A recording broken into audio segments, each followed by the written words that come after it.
यहाँ पर भी बोलोगे, सब जो है वो मिलके कुछ सीखने की कोशिश करेंगे। सबसे पहले एक एक्टिविटी, सबके पास कॉपीज है? मैं सबको 1 मिनट दे रही हूँ, जितनी दुआओं के नाम याद है या कभी पढ़ी है जिंदगी में वो लिखना शुरू करो। नंबरिंग देना ताकि मैं पूछ सकूं, ठीक है? अपने पास कॉपी में सिर्फ नाम लिखेंगे, कुछ नहीं बोलेंगे, किसी से कोई बात नहीं करेंगे।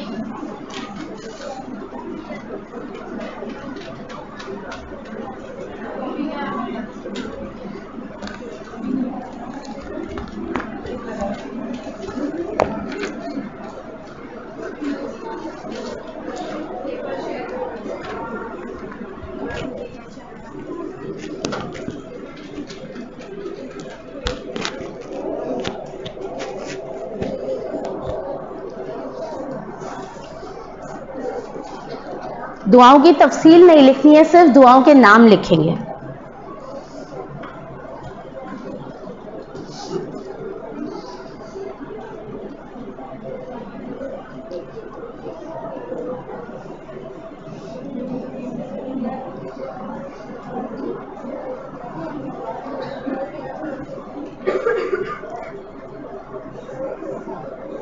लिख लिया? लिखो, सब लिखते हुए क्यों नजर नहीं आ रहे हैं? अच्छा, माइक के बगैर मेरी आवाज पीछे तक आ जाएगी, मुझे लग रहा है। आ रही है आवाज पीछे तक? इसको हम बंद कर देते हैं।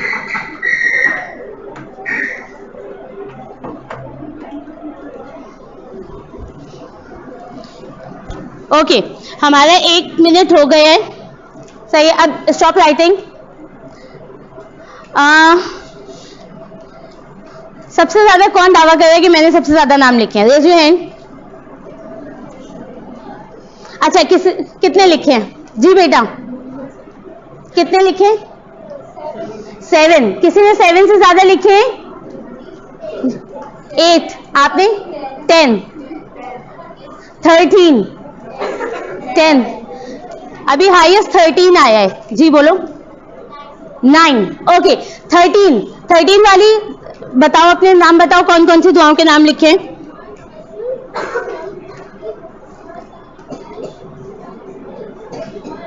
बेटा थोड़ा सा जोर से।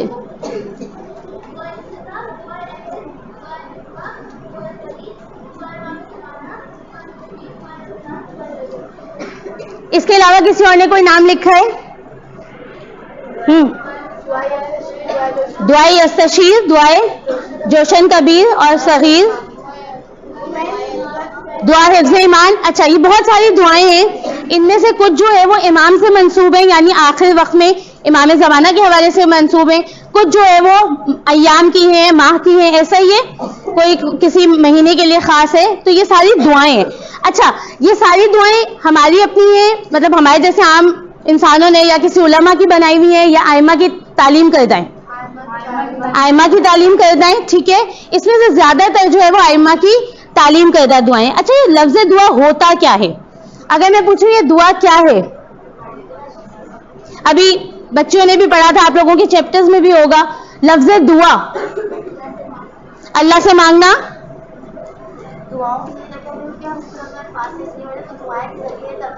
वो तो हो गया जो रिटन दुआएं हैं। लफ्ज दुआ के मीनिंग क्या है? मेरी ख्वाहिश, जो मैं चाहती हूँ वो मैं खुदा से मांग रही होती हूँ, ठीक है। अच्छा, हर चीज में आपकी जो भी लैंग्वेज होती है, आपने देखा होगा जब साइंस पढ़ते हो तो वो कहते हैं कि टर्म ये, जैसे अगर मैं मैथ्स की बात करूं कि ट्रायंगल, ट्राई हम कहते हैं इंग्लिश में किसको बोलते हैं? 3। फिर ट्रायंगल हो गया तो क्या हो गया? जिसके 3 साइड्स होती हैं, ऐसा ही है। तो किसी चीज के लघवी मायने होते हैं, यानी उसकी डिक्शनरी में उसके मीनिंग, और एक उस सब्जेक्ट में उसके मीनिंग। तो हमने अगर हम पढ़े दुआ के लघवी मायने क्या है, मतलब डिक्शनरी में अगर आप देखो लफ्ज दुआ क्या है, तो क्या मीनिंग मिलता है हमें? बुलाना और पुकारना। बुला कौन रहा है और पुकार कौन रहा है? बुला कौन रहा है? खुदा बुला रहा है। क्या, कैसे बुला रहे हैं? दुआ में बुलाना क्या है खुदा का? या हम बुला रहे हैं खुदा को? खुदा हमें बुला रहे हैं या हम खुदा को बुला रहे हैं? खुदा हमें पहले इनविटेशन दे रहा है कि अगर कुछ चाहिए तो मुझसे मांगो, मैं तुम्हारी दुआएं कबूल करूंगा। फिर हम खुदा को बुला रहे हैं कि खुदा ये मुश्किल आ गई है या ये मुझे चाहिए, हम खुदा को पुकार रहे हैं और अपनी मदद के लिए बुला रहे हैं। तो ये हो गए हमारे लग़वी मायने, जो डिक्शनरी मीनिंग है अरबिक के। अब आ जाते हैं इस्तिलाही मायने। अब इस्लाम में अगर हम दुआ बोलते हैं तो उस दुआ से क्या मुराद है? तो इस्लाम में क्या मुराद है? खुदा की बारगाह में अपनी हाजत को पेश करने का नाम क्या है? दुआ। ठीक है, जब भी हम कोई बोलेगा दुआ मांगी तो हमारे लिए जहनों में क्लियर होगी ये बात कि किससे मांगी है? खुदा से मांगी है। और क्या मांगा है? अपनी कोई ख्वाहिश खुदा से मांगी है कि वो खुदा पूरी कर दे उस ख्वाहिश को। ठीक है, अब वही चीज सूरह मोमिन की आयत नंबर 40 में खुदा क्या कह रहा है? क्या कह रहा है?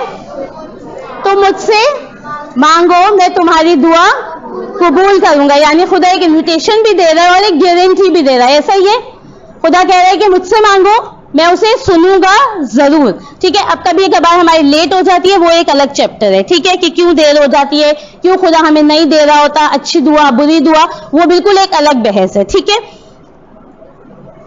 आखिर में क्या लिखा है? दुआ, दुआ मोमिन का हथियार है। इसका क्या मतलब हुआ? इसका क्या मतलब हुआ? इसका मतलब है कि जो है वो अगर हमें खुदा से दुआ मांगनी और वसीला कह सकते हैं हम दुआ को, कि दुआ वसीला हथियार है हमारे पास कि हम जो है वो खुदा से खुदा ने पसंद किया है कि मुझसे ज्यादा दुआएं मांगी जाएं। किसी ने जो है वो एक रवायत मिलती है, किसी ने पूछा था इमाम मासूम से कि कौन सा शख्स जो है वो ज्यादा आला मर्तबे पे है, वो जो ज्यादा नमाजें पढ़ता है या वो जो ज्यादा दुआएं करता है? तो इमाम ने कहा था खुदा के नजदीक वो ज्यादा तकवे पे है या ज्यादा करीब है, खुदा के लिए ज्यादा पसंदीदा है जो दुआएं ज्यादा करता है। तो इसलिए कहा कि मोमिन का जो हथियार है वो क्या है? दुआ है। ठीक है, अच्छा आप देखो दुआ में कहीं कहीं हम अपने लिए ख्वाहिशात मांग रहे होते हैं कि हमें ये दे दे, हमें ये दे दे, रिस्क दे दे, या सेहत सलामती दे दे, तूले उम्र दे दे, ये वाली दुआएं मिलती हैं। ठीक है, कहीं कहीं शिकवा शिकायत मिलता है, मिलता है या नहीं मिलता? हम जो है जमाने की जो सितम हम पे, मुसीबतें हम पे जमाना ढा रहे, हम उसकी शिकायत कर रहे होते हैं कुछ दुआओं में। ऐसा ही है, तो इसलिए का मोमिन का हथियार है। अब जैसे भी हालात हो, हमें लोगों के सामने उसका इजहार नहीं करना है। किसके सामने इजहार करना है? खुदा के सामने। तो हमारा जो हथियार होना चाहिए वो क्या होना चाहिए? दुआ। आज हम जिस खास दुआ की बात करेंगे वो कौन सी दुआ है? दुआए फरज। दुआए फरज कौन सी दुआ है? शुरू कैसे होती है? इलाही अज़मल बला वाली दुआ जो है वो दुआए फरज के नाम से मशहूर है। ठीक है, अच्छा दुआए फरज जो है वो फरज के मीनिंग क्या होते हैं? ये लफ्ज फरज, फरज के मानी ज़हूर। ओके, एक बच्ची बोल रही है ज़हूर। और कोई? हमने कहा वो डिक्शनरी मीनिंग होते हैं और इस्तिलाही मीनिंग होते हैं। फरज के मीनिंग क्या है? फरज के मीनिंग क्या है? क्या है? कुशादगी, आसानी और वसअत। यानी हम जो है वो किसी चीज में आसानी तलब करें तो वो क्या होगा कि हम फरज मांग रहे हैं। ठीक है, या जो है वो किसी चीज की वसअत, बहुत ज्यादा मतलब वो आसानी हो जाए, कुशादगी हो जाए, हमें रास्ता मिल जाए, वो वाली चीज जो है वो फरज कहलाती है। ठीक है, अच्छा इस्तिलाही मायने में क्या है? मसले को हल करने का नाम क्या है? फरज। दुआए फरज क्या हुई फिर? दुआए फरज कौन सी दुआ हुई? हर मुश्किल के हल की दुआ। और जी बेटा बोलो। आसानी के लिए दुआ, कुशादगी के लिए। किस चीज की कुशादगी के लिए? हमारे मसाइल खत्म करने की जो दुआ है वो दुआए फरज है। और अच्छा हमारे क्या ये मशहूर नहीं है कि दुआए फरज जो है वो ज़हूर इमाम ज़माना में ताजील की दुआ है? ऐसा ही है? क्या ये है? क्या ये है? तो फिर हमारी आसानी की दुआ है या ज़हूर में आसानी की दुआ है? किस चीज की? इमाम ज़माने की ज़हूर में आसानी की दुआ है। इसका जवाब हम आगे जाके लेंगे। ठीक है, मैं अभी नहीं दे रही। दुआए फरज यानी इमाम ज़माना की तरफ से आसानी मिलने की दुआ। हम इमाम ज़माना से इस्तिग़ासा करते हैं कि आप हमारे लिए आसानियां पैदा करें। और सबसे बड़ी हमारी मुश्किलात की आसानी क्या है? इमाम का ज़हूर। तो इनडायरेक्टली ज़हूर की भी दुआ हो गई और मुश्किलात की आसानी की भी दुआ हो गई। ये दोनों चीजें मैं कहूँ, अगर क्वाइन देखा है सबने? ठीक है, कॉइन की कितनी साइड्स होती हैं? 2 साइड्स। तो ये दोनों सिक्के के 2 हिस्से हैं, 2 रुख हैं। एक साइड पे क्या है? एक साइड पे क्या है? ज़हूर इमाम ज़माना, दूसरी साइड पे क्या है? मुश्किलात का हल। दोनों चीजें एक दूसरे से बहुत ज्यादा वाबस्ता हैं। इमाम आ गए तो मुश्किलात का हल हो जाएगा, मुश्किलात का हल कब होगा? जब इमाम आ गए। तो ये दोनों बातें बहुत ज्यादा इंटर रिलेटेड है, ठीक है। अच्छा, अब इस्नाद और रवायात हमें कहां से मिलती है ये दुआ? पहला नाम क्या लिखा हुआ है? शेख तबरसी। इन्होंने अपनी किताब में, इनकी किताब का नाम मुझे नहीं मिला, लेकिन इन्होंने रवायत में लिखा है, शेख खुर्रे आमली ने कहा है कि सबसे पहले शेख तबरसी ने अपनी किताब में जो है वो दुआए फरज का तस्करा किया था। और शेख खुर्रे आमली की किताब का नाम क्या है? वसाइलुश शिया। इन्होंने वसाइलुश शिया में इसको जो है वो रेफर किया है कि शेख तबरसी से रवायत मिलती है, ठीक है। उसके बाद जो है वो शेख कफहमी ने भी जो है वो किताब बलदुल अमीन में जो है वो इसका तस्करा किया, इसी दुआ का। और आखिर में अभी जो हमें सबसे ज्यादा एक्सेसिबल ये है, क्योंकि वसाइलुश शिया में भी किसी के घर में नहीं हो, लेकिन ये वाली किताब सबके घरों में मौजूद है। ऐसा ये किताब कौन सी है? मफातिहुल जुनान। राइटर कौन है? शेख अब्बास कुम्मी। इनकी किताब में भी जो है वो ये दुआ मौजूद है। उसके बाद अगर इमाम ज़माना की कोई भी दुआओं की किताब लिखी जाती है तो उसमें इस दुआ का तस्करा जरूर किया जाता है, ठीक है। अच्छा, अब ये दुआ आई कहां से? रवायत जो इन्होंने शेख तबरसी ने बयान की है वो ये कहते हैं, अच्छा सारी रवायत वहीं से आ रही हैं। वो क्या कहते हैं कि ये जो है वो इमाम ज़माना की अपनी दुआ है, यानी किसी और इमाम से रवायत नहीं है। किससे रवायत है? इमाम ज़माना से। एक शख्स था, उसका नाम मिलता है हमें मोहम्मद इब्ने अहमद।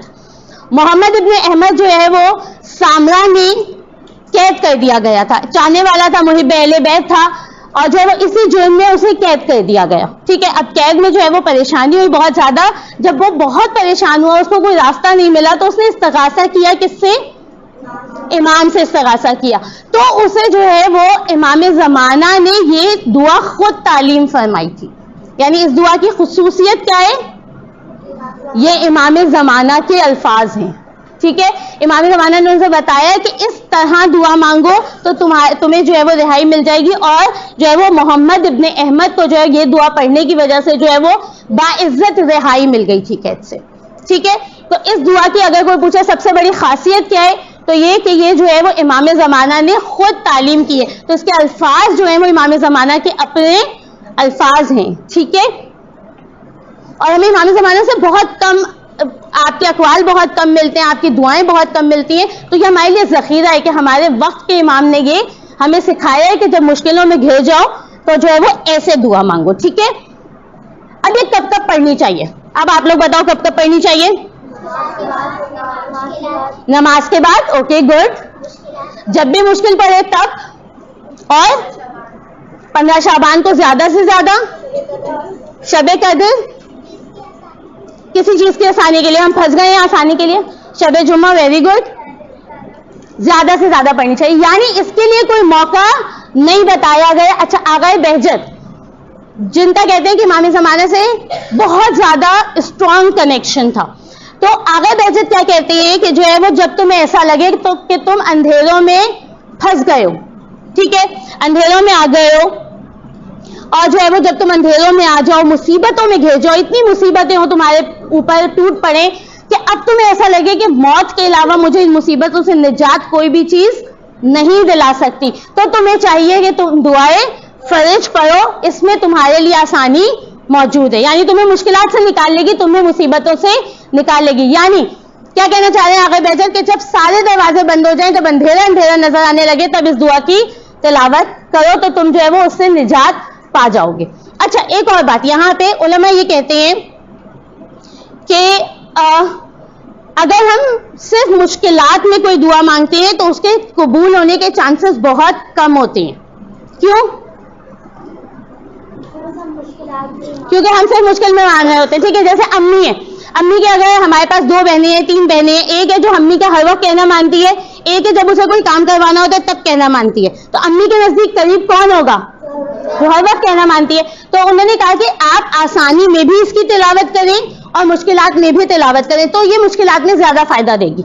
ऐसा नहीं है कि अब मैंने कभी नहीं पढ़ी थी, अब मुझ में मुश्किल आ गई, मैं पढ़ूं तो मेरी मुश्किल रद्द नहीं होगी, दूर नहीं होगी, लेकिन कंपैरेटिवली देर से होगी। एक वो शख्स जो उठता बैठता सुबह शाम नमाजों में, अपनी खुशी के दिनों में, अपने गमों के दिनों में पढ़ता है, उसकी कबूलियत का लेवल डिफरेंट होगा। और एक वो शख्स जो जब मुश्किल पड़ी तो पढ़ ली, फिर जब आसानी आई तो भूल गया, फिर मुश्किल आई तो पढ़ ली, उसकी कबूलियत का लेवल दोनों का डिफरेंट होगा। ठीक है, उसके बाद कब रोजाना कम अज कम कितनी दफा? एक दफा। और कहते हैं कि ये आखिरी दौर है, ऐसा ही है। पिछले हफ्ते के सारे दुरूस याद है सबको? कौन है हमारा खुला दुश्मन? शैतान। हर वक्त अटैक कर रहा है, हमारी ताक में लगा हुआ है, हमें राह हक से हटाने के लिए तैयार बैठा हुआ है। और कहते हैं कि जो आखिर जमाने में इतना बुरा हाल होगा, इतना बुरा जमाना आ जाएगा कि लोग जब सुबह अपने घर से निकलेंगे तो ये यकीन नहीं होगा कि ईमान की सलामती के साथ वापस आ रहे हैं या नहीं। तो उलमा ने कहा कि बेहतरीन ये दुआ है कि जब आप घर से निकलें तो इस दुआ की तिलावत करके निकलें, ताकि आप हिफ्ज़ो ईमान के साथ जो है वो अपनी जान माल, अपने ईमान की हिफाजत के साथ वापस घर में लौटें। ठीक है, उसके अलावा जो आप लोगों ने इतने सारे मौके बताए, आपको एक चीज कर लो, फजर की दुआ कुनूत में पढ़ने का कर लो, सारी नमाजों की दुआ कुनूत में पढ़ लो, या कुछ में जो है दुआ सलामती इमाम ज़माना पढ़ लो, कुछ में मतलब अपने लिए कोई भी वक्त हम लोग सेलेक्ट कर सकते हैं इस दुआ को पढ़ने के लिए। ठीक है, कम से कम की मिकदार में बता रही हूँ, एक दफा दिन में जरूर पढ़नी है, ज्यादा से ज्यादा आप लोगों की जितना इससे मोहब्बत हो जाए उतनी ज्यादा पढ़ेंगे। ठीक है, अब इसका थोड़ा सा तर्जुमा नजर आ रहा है सबको? रीडेबल है? सब पहले आहिस्ता से पढ़ लो, फिर हम इसको जोर से पढ़ेंगे। सबको नजर आ रहा है? नहीं आ रहा? किसी को सामने वाले को आ रहा है? नजर आ रहा है? पढ़ सकते हो? अच्छा, मैं पढ़ती हूँ। ठीक है, सब गौर से सुनेंगे। मेरे माबूद, मुसीबत बढ़ गई है, छुपी हुई बात खुल गई है, पर्दा फाश हो गया है, उम्मीद टूट गई है, जमीन तंग हो गई है और आसमान ने रुकावट डाल दी है। तू ही मदद करने वाला है और तुझी से शिकायत हो सकती है, और तंगी और आसानी में सिर्फ तू ही सहारा बन सकता है।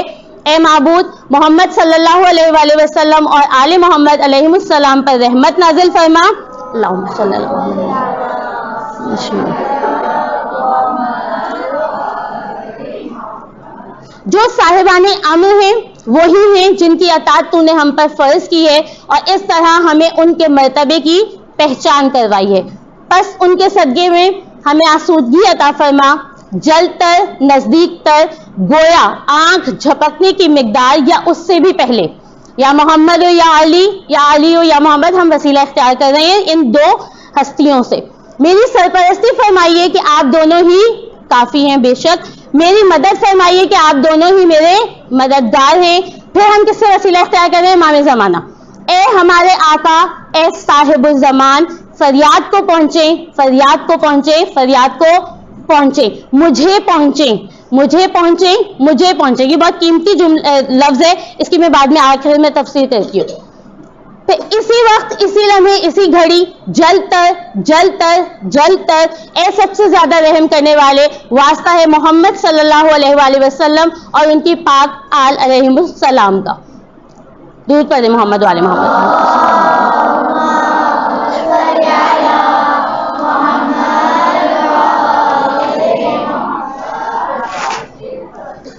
अब अगर मैं पूछूं कि इस दुआ में क्या लहजा इख्तियार किया गया है, जैसे हम कहते हैं ना कि पहले दुरूद और सलाम है, फिर ये है, फिर ये, फिर ये, कोई बता सकता है क्या लहजा नजर आ रहा है इस दुआ का? सबसे पहले क्या बयान हुआ?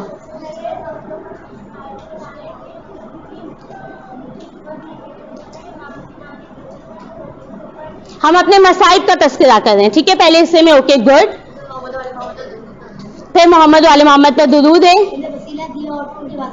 हमने वसीला दिया। कितने वसीले दिए इसमें? 3। कौन कौन से?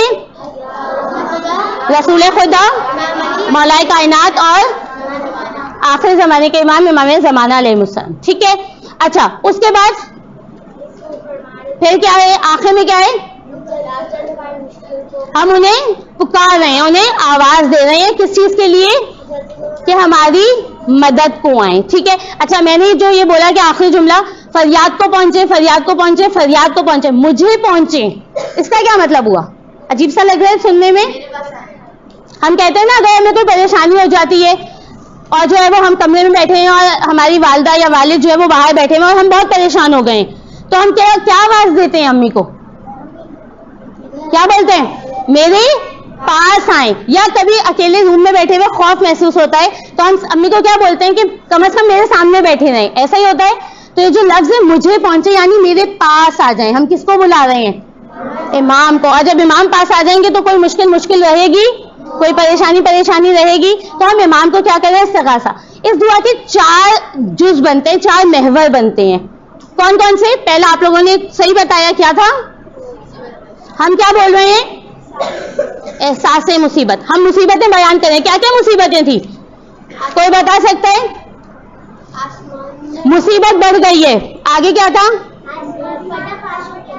आसमान भी रुकावट डाल रहा है, जमीन भी तंग हो गई है, फिर हमारे पर्दे फाश हो गए यानी हमारे गुनाह लोगों के सामने खुल गए हैं। ना खुदा ना करे कि गुनाह जो है वो अगर हमारे गुनाह हमारे चेहरों पर लिख दिए जाएं तो हम क्या किसी को चेहरा दिखाने के काबिल रहेंगे? नहीं, ऐसा ही है ना। खुदा ने हम पे बहुत बड़ा एहसान किया है कि लोगों से हमारे ऐब को छुपा के रखा हुआ है, वरना कोई हमसे सलाम दुआ करना भी पसंद नहीं करेगा। हमारा एक तरह से कहें कि भरम रखा हुआ है खुदा ने। ठीक है, अब ये जो पहली मुसीबत है एहसास मुसीबत, मैंने ये क्यों लिखा है? हम मुसीबत का एहसास थोड़ी कर रहे हैं, हम तो इजहार कर रहे हैं। मैंने लफ्ज़ एहसास मुसीबत क्यों लिखा है? मुझे ये पता होगा कि मैं मुसीबत में हूं तभी तो मैं मदद मांगूंगी, ऐसा ही है। अब आप सब बोलें अच्छा मुसीबतें 2 तरह की होती हैं, ऐसा ही होता है। एक मुसीबत जो साफ नजर आती है, लोग भी देख के बता सकते हैं कि इस घर पे मुसीबत आई हुई है। ठीक है, खुदा ना खास्ता किसी के घर में किसी का इंतकाल हो जाए, ठीक है, या फिर खुदा ना खास्ता किसी को कोई माल का नुकसान हो जाए। अगर आप लोगों के लेवल पे आके कहूं खुदा ना खास्ता मेरी कोई बच्ची फेल हो जाए, ऐसा ही है, ये मुसीबत ही है ना। या जो है वो कोई टेस्ट से याद नहीं हुआ, किसी से डांट पड़ गई, छोटी छोटी। अच्छा बच्चियों की खूबसूरती ये है कि आपको छोटी छोटी बातें भी मुसीबत लगती हैं, ऐसा ही है। मैथ्स का ब्लॉक स्टार्ट होने वाला है, मुसीबत, ऐसा ही है। ठीक है, फिजिक्स का ब्लॉक स्टार्ट होने वाले हैं मैट्रिक वाली बच्चियों के लिए, तो ये छोटी छोटी मुसीबत। अच्छा एहसास मुसीबत, जब तक मुझे ये नहीं पता होगा कि मैं मुसीबत में हूं मैं दुआ नहीं मांगूंगी। अच्छा चले, ये सारी मुसीबतें मुझ पे नहीं आई, बहुत अच्छा सा दिन गुजर है, बहुत अच्छी सी जिंदगी गुजर रही है, स्कूल आती हूँ, सब कुछ बिल्कुल सही है, अल्लाह का शुक्र है, तो क्या मैं मुसीबत में नहीं हूं? मैंने कहा था ना 2 तरह की मुसीबत होती है, एक आश्कार सबको पता चल रही होती है या कम से कम समझ में आ रही होती है, लॉजिकल होती है, नजर आ रही होती है। दूसरी मुसीबत क्या है? मैंने क्या बोला था? कौन हमारा खुला दुश्मन है? शैतान। क्या वो मुसीबत नहीं है जो हमारे सरों पे लटका दी गई है रोजे अव्वल से? मुसीबत है या नहीं है? कहा था ना, शैतान ने कहा था कि मैं तुम्हारे नेक बंदों को जो बहकाऊंगा, तो क्या ये मुसीबत नहीं है? जब तक हमें एहसास नहीं होगा कि ये मुसीबत है, हम उसके लिए दुआ नहीं करेंगे। तो ये जो शैतान की मुसीबत हम पे रखी गई है, इसके लिए हमें हर वक्त दुआ करनी है या जो है वो आखिर में सोचेंगे? हर वक्त। तो इसलिए दुआ फरज में सबसे पहली चीज है एहसास मुसीबत, मुझे ये पता हो कि हाँ मैं मुसीबत में गिरफ्तार हूं। फिर दूसरा काम क्या करना है? क्या करना है? तवक्कुल। तवक्कुल मतलब अल्लाह पर भरोसा। अल्लाह पर भरोसा कैसे किया जाता है? क्या दुआ कबूल कर लेगा ही तभी तवक्कुल होगा? दुआ नहीं सुनेगा तवक्कुल नहीं होगा? अल्लाह के होने का एहसास, ओके, अल्लाह हमारी मुश्किल को आसान कर देगा, ठीक है, लेकिन अगर फिर भी हम पे मुसीबतें आ रही हैं, मुश्किलात आ रही हैं, तो क्या तवक्कुल नहीं करेंगे? अल्लाह पर भरोसा रखना। 9th मैट्रिक की बच्चियां, तवक्कुल क्या होता है?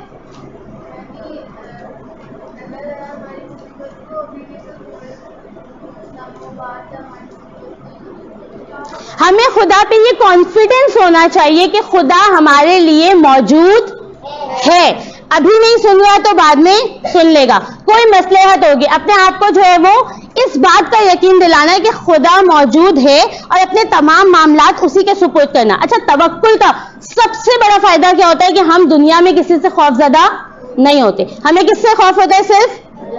अच्छा अब अल्लाह से खौफ है तो सबके साथ बदतमीजी करते फिरेंगे? दुनिया में तो किसी का खौफ नहीं है ना, मैं तो आपसे नहीं डरती, मुझे तो सिर्फ अल्लाह का खौफ है। तो क्या करेंगे फिर? क्योंकि मैंने देखा है बहुत से बच्चे कहते हैं मैं किसी से डरती वरती नहीं हूँ, मुझे सिर्फ खुदा का खौफ है, मैं सिर्फ खुदा के लिए काम करती हूँ।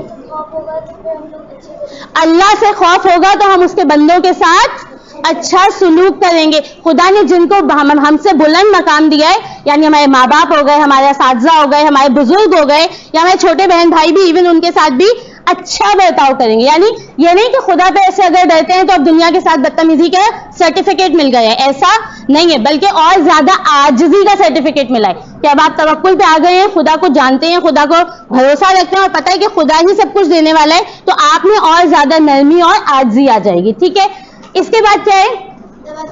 तवस्सुल। किससे?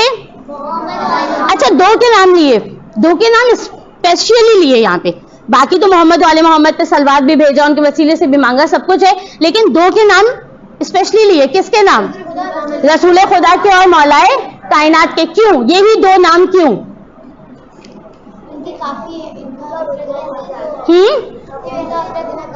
क्या इन दोनों का काफी है, बाकी किसी की जरूरत नहीं है? क्योंकि ये बेहतरीन वसीला है। ठीक है, इन दो के वसीले से हमें हर चीज मिल सकती है। बाकियों से भी, इनकी जितनी औलाद है, इस घराने का जो भी छोटे से छोटा बच्चा अगर हजरत अली असगर उठा ले तो वहां से भी हमें निजात मिलती है या नहीं मिलती है? मिलती है। मौला अब्बास की मिसाल ले लें तो मिलती है या नहीं? मासूम है? नहीं। लेकिन उन्होंने कहा कि मोहम्मद और अली ये दो ऐसे हैं कि जब हम खुदा को इनका वसीला देते हैं तो जो है वो खुदा कभी भी हमारी दुआ को रद्द नहीं करता है। ठीक है, तो इसलिए खास तौर पर इन दोनों के नाम लिए, और फिर नाम लेने के बाद क्या बोला? या मोहम्मद हो या अली, या अली हो या मोहम्मद, फिर मेरी सरपरस्ती फरमाइए। अब अगर मैं रसूल खुदा को, मौलाए कायनात को अपनी सरपरस्ती के लिए बुला रही हूं तो फिर मैं गुनाह कर सकूंगी? अगर मैं किसी को अपना बड़ा बना देती हूं तो क्या मैं उसके सामने गुनाह कर सकती हूँ? तो मैं सरपरस्ती के लिए किसको बुला रही हूँ? रसूल खुदा को और मौलाए कायनात को। तो इसका मतलब है कि अब मैं यहाँ पे संभल जाऊं कि अगर मैंने इनको अपना सरपरस्त बना दिया है तो अब ये मेरा अच्छा काम भी देखेंगे, मेरा बुरा काम भी देखेगा। तो यहाँ पे जो है वो हमारे लिए लम्हा फिक्री है। फिर आगे क्या है कि आप दोनों ही काफी हैं, मेरी मदद फरमाइए, कि आप दोनों ही मेरे मददगार हैं। इनसे वसीला इख्तियार किया और आखिर में किससे वसीला इख्तियार किया? इस्तिगासा है किससे? इमाम जमाना से, और हमारे वक्त के इमाम है ये। ठीक है, तो हमें सबसे ज्यादा दुआ इन्हीं से मांगनी चाहिए, ऐसा ही है? हमें अपनी मुश्किलात में इन्हीं को पुकारना चाहिए। इमाम क्या कहते हैं कि अपनी मुश्किलात में मुझे पुकारो और मैं जो हूँ वो जल्द सुनने वाला भी हूँ। ऐसा ही है ना कि इमाम ने कहा तुम मुझे पुकारते हो तो मैं तुम्हारी मदद के लिए आता हूँ। और फिर जो है वो इमाम का एक बहुत अच्छा जो है वो कॉल है, आप लोगों को याद है किसी को? जी, इमाम का कॉल किसी को याद है?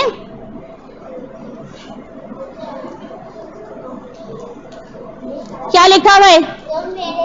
तुम मेरे ज़हूर में ताजील के लिए ज्यादा से ज्यादा दुआ किया करो, क्योंकि वही मैंने वो जो सिक्के वाली बात की थी, कॉइन्स के दो साइड्स के जो है वो अगर हम ज़हूर में ताजील की दुआ करेंगे तो फिर ऑटोमेटिकली हमें मुश्किलात आसान हो जाएंगी। ठीक है, ओके, यहां तक हो गई दुआ फर्ज, उसकी थोड़ी सी एक्सप्लेनेशन। अब बहुत सारे फवाइद हैं इसके। एक आयतुल्लाह मूसवी है, उन्होंने अपनी किताब में 90 बेनिफिट्स लिखे हैं दुआ फर्ज पढ़ने के, और नेट पे आप डालोगे 90 बेनिफिट्स ऑफ दुआ फर्ज, आपको आराम से वो 90 मिल जाएंगे। ठीक है, अच्छा, नेट पे उर्दू में मुझे नहीं मिले, बहुत ज्यादातर इंग्लिश में ही मिल रहे थे, तो आप लोग तो जानते हो ना इंग्लिश, घर जाके इनको पढ़ने की कोशिश करना। इतने अच्छे बेनिफिट्स हैं कि जो है वो मेरी समझ में नहीं आता मैं अपनी बच्चियों के साथ कौन सा शेयर करूं और कौन सा नहीं, तो मैंने बहुत सारे लाइन से लिख दिए। अब थोड़ा थोड़ा जल्दी जल्दी हम उसको जो है वो देखते चले जाते हैं। ठीक है, पहला क्या है? ईमान में इजाफा होता है। अच्छा, ईमान में इजाफा सिर्फ ये नहीं लिखा हुआ कि ईमान में इजाफा होता है, ये 3-4 बेनिफिट्स पे कहा कि आपको इजहार कल्बी का सवाब मिलता है। इजहार कल्बी मतलब मैं किसी चीज पे ईमान ले आऊं और मैं उसे जबान से भी अदा करूं। ठीक है, तो ये इजहार कल्बी का सवाब मिलता है। दूसरा लफ्ज क्या लिखा हुआ है? नहीं, इज़हार कल्बी के बाद क्या लिखा है? अमल, यानी इस्लामी अहकामात पे अमल करने का सवाब मिलता है जो भी दुआए फर्ज की तिलावत करता है। अच्छा, कुछ बेनिफिट्स होते हैं, जैसे अगर मैं सांस ले रही हूं तो जो ऑक्सीजन जा रही है और जो मुझे फायदा पहुंचा रही है वो मेरा शऊरी है या लाशऊरी है, मेरे कंट्रोल में है या नहीं है कंट्रोल में? सांस लेना मेरे कंट्रोल में है, तो दुआए फर्ज पढ़ेंगे तो कुछ फायदे हमें ऐसे ही मिल जाएंगे, कुछ फायदों के लिए हमें कोशिश करनी पड़ेगी, ठीक है? ओके, फिर आपको अमल सॉले करने यानी इस्लामी अहकामात पर अमल करने का सवाब हासिल होगा। फिर अदाए अजर रिसालत। अजर रिसालत क्या था? क्या करार दिया है खुदा ने? मवद्दत अहले बैत, यानी खुदा कह रहा है कि आपको वो सवाब मिलेगा कि आप मवद्दत के मकाम पर पहुंचे सिर्फ तिलावत करने से, ठीक है? फिर क्या है? शैतान की नाराजगी का सबब। कौन हमारा खुल्लम खुल्ला दुश्मन है? दुश्मन को नुकसान पहुंचा के खुशी मिलती है? मिलती है ना? तो शैतान क्या होगा? नाराज हो जाएगा, वो कहेगा सारी मेरी मेहनत को क्या कर दिया? तबाह कर दिया। एक और चीज है जो शैतान को नाराज करती है, क्या? नमाज। तो ये दोनों चीजें करेंगे तो शैतान हमारे करीब भी नहीं आएगा, वो हमसे ज्यादातर नाराज ही रहेगा, ठीक है? तो ये एक हमारा हथियार है, इसलिए कहा था दुआ मोमिन का हथियार है, ठीक है? तो शैतान हमसे क्या रहेगा? नाराज रहेगा, ठीक है? अब जब शैतान नाराज होगा तो कौन खुश होगा? खुदा खुश होगा, रसूल अकरम खुश होंगे, आइम्मा खुश होंगे, मतलब हमसे राजी हो जाएंगे, ठीक है? और इसी में एक फवाइद में लिखा हुआ था कि खुदा उस बंदे को अपने लिए बाइस से फख्र महसूस करता है। अगर खुदा मुझ पर फख्र करे तो मेरे लिए कितने फख्र की बात है, ऐसा ही है? अगर एक टीचर कहते हैं कि मुझे ये बच्ची बहुत पसंद है और मैं तो उस पर फख्र करती हूँ कि ये मेरी स्टूडेंट है, तो उस बच्ची का क्या होगा? सर यूं हो जाएगा ना, जबकि क्या होना चाहिए था? सर और झुक जाना चाहिए था। तो अगर कोई शख्स दुआए फर्ज पढ़ता है, उसके मानी और मतालिब को हासिल कर लेता है और उसके अकॉर्डिंग जिंदगी गुजारता है, तो खुदा ऐसे शख्स पे क्या करता है? फख्र करता है। फिर क्या है? मसाइब से निजात, ठीक है? उसके लिए तो हम पढ़ रहे थे। फिर नेमतों में इजाफा, और फिर एक जगह इसमें आगे ये लिखा हुआ है कि गुनाह जो है वो नेकियों में तब्दील कर दिए जाते हैं जितनी ज्यादा हम पढ़ रहे होते हैं। एक तो होता है गुनाह मिट गए हैं, एक होता है गुनाह को रिप्लेस कर दिया गया है किस चीज से? नेकियों में। तो यहाँ गुनाह मिटने का लफ्ज नहीं लिखा हुआ था, लिखा हुआ था कि गुनाह जो है वो क्या हो जाता है? नेकियों में तब्दील हो जाते हैं, और उम्र क्या होती है? तवील हो जाती है। फिर इस्तिजाबत दुआ, यानी हमारी दुआएं कबूल होती हैं, ठीक है? और कुर्ब इमाम, इमाम के हम ज्यादा करीब हो जाते हैं। मुंतजरीन में शुमार, मुंतजरीन में नाम लिखवाना आसान काम है, आप जाके शराइत पढ़ें, उलमा ने जो बयान किए मुंतजरीन की, तो इतनी लंबी फहरिस्त है, ये काम करे, ये काम करे, ये काम करे, ये नहीं करे, और उसमें नमाज शब भी एक जुज है उसका कि नमाज शब की पाबंदी करे। तो इतने मुश्किल कामों की जगह जो है वो हमें आसानी से किस में नाम मिल रहा है? हमें दुआए फर्ज पढ़ के, क्योंकि दुआए फर्ज एक छोटी सी दुआ नहीं है, इसमें बहुत सारे मतालिब छुपे हुए हैं। फिर नुसरत इमाम की सादत, कहते हैं कि अगर हम मर भी गए होंगे तो हमें कब्र से उठाया जाएगा और हम क्या करेंगे? नुसरत इमाम करेंगे और इमाम की नुसरत में अपनी जान कुर्बान कर देंगे, यानी शहादत के मनसब पे फाइज हो जाएंगे। फिर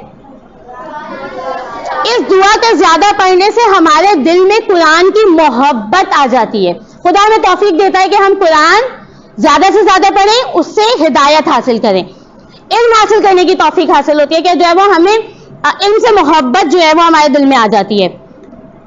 मजलूम की मदद करने का सवाब, वालिदैन से नेकी करने का सवाब, मौत में नरमी और अहले बहिश में शुमार, बगैर हिसाब किताब के जो है वो जन्नत में दाखिल कर दिया जाएगा। कबूलियत ये दुआ शिफात व हक के शिफात, सिर्फ शिफात नसीब नहीं होगी बल्कि क्या होगा? हमें इजाजत मिल जाएगी कि हम 70,000 गुनाहगारों की शिफात कर सकते हैं, ठीक है? यानी हमारी शिफात कौन करेगा? मोहम्मद वाले मोहम्मद करेंगे, बीबी फातिमा करेंगे, और हमें यह हक मिल जाएगा कि हम 70,000 लोगों की जो है वो शिफात कर सकें। फिर रोज़े क़यामत चेहरा क्या होगा? हमारा पुरनूर होगा। जब सब परेशान होंगे उस वक्त हमारा चेहरा पुरनूर होगा और बहिश में हमें आला मकाम मिलेगा। यहाँ लिखा हुआ था कि जो है वो हमें मौलाए कायनात के कुर्ब में जगह मिलेगी, वहां पे हमें मौलाए कायनात के साथ महशूर किया जाएगा। किसकी वजह से? दुआए फर्ज पढ़ने की वजह से, समझने की वजह से, उस पर अमल करने की वजह से, ठीक है। मैंने कहा था ना कुछ फायदे हमें खुद मिल जाएंगे, कुछ हमें हासिल करने पड़ेंगे। एक अच्छा सा दुरूद पढ़ेंगे अपनी दुआओं की कबूलियत के लिए, अपनी मुश्किलात में आसानी के लिए और जल्द ज़हूर इमाम ज़माना में ताजील के लिए।